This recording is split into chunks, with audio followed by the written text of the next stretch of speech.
चलिए दोस्तों, अब हम गुणनखंड बेसिक मैथ में सबसे इम्पोर्टेंट चीज़ है गुणनखंड।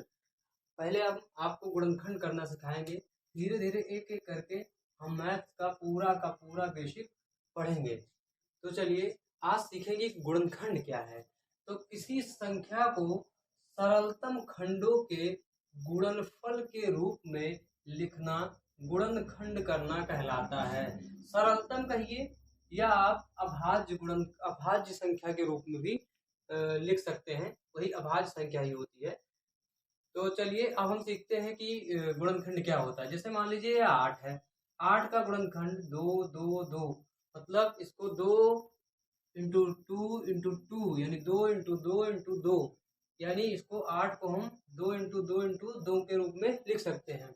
9 को 3 इंटू 3 के रूप में लिख सकते हैं। मतलब हम कह सकते हैं कि 8 का गुणनखंड 2 इंटू टू है। 9 का गुणनखंड 3 गुणे 3 है। अब हम सीखेंगे कि गुणनखंड कैसे निकालें, गुणनखंड करने की विधि। तो चलिए हम कुछ संख्याएं लेते हैं। तो उससे पहले हम देखें कि गुणनखंड का क्या प्रोसेस होता है। तो किसी भी संख्या का गुणनखंड करने के लिए सबसे पहले हम सबसे छोटी संख्या को लेंगे। सबसे छोटी संख्या यानी 2 को लेंगे, 1 को नहीं लेंगे, क्योंकि 1 से तो सभी संख्या विभाजित हैं। तो सबसे पहले हम 2 से विभाजित करेंगे। अगर मान लीजिए विभाजित करने को हम लोग कटना कहते हैं, तो अगर पहले हम सबसे पहले 2 से काटेंगे। अगर 2 से नहीं कटेगा तो हम 3 से ट्राई करेंगे। अगर मान लीजिए कि 3 से भी नहीं कटेगा तो हम 4 से ट्राई करेंगे। अगर 4 से भी नहीं कटेगा तो वो 5 से ट्राई करेंगे। अगर 5 से नहीं कटा तो 6 से, इसी प्रकार 7 से, फिर 8 से, फिर 9 से।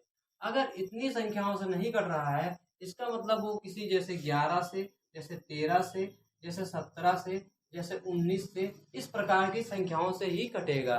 अब आप एक बात और ध्यान से देख सकते हैं कि अगर वो 2 से कटेगा, अगर वो 2 से कटेगा, या मान लीजिए अगर वो 2 से नहीं कटेगा तो वो 4 से नहीं कटेगा। अगर वो 2 से नहीं कटेगा तो वो 4 से नहीं कटेगा, और वो 8 से भी नहीं कटेगा।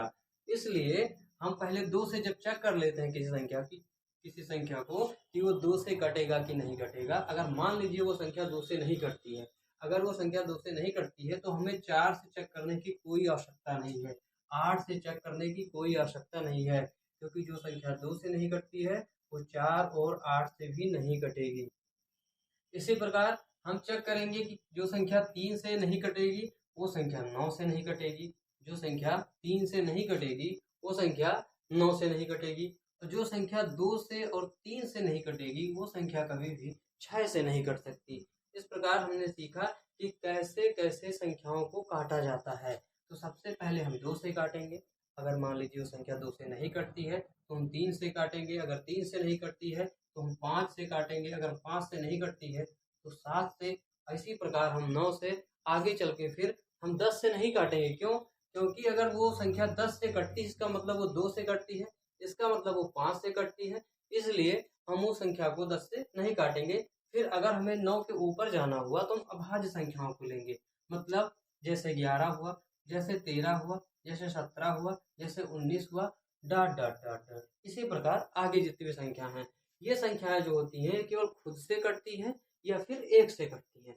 तो इस प्रकार हम इन संख्याओं से चेक करेंगे। अब हम लोग सीखेंगे कि किस प्रकार से किसी संख्या का गुणनखंड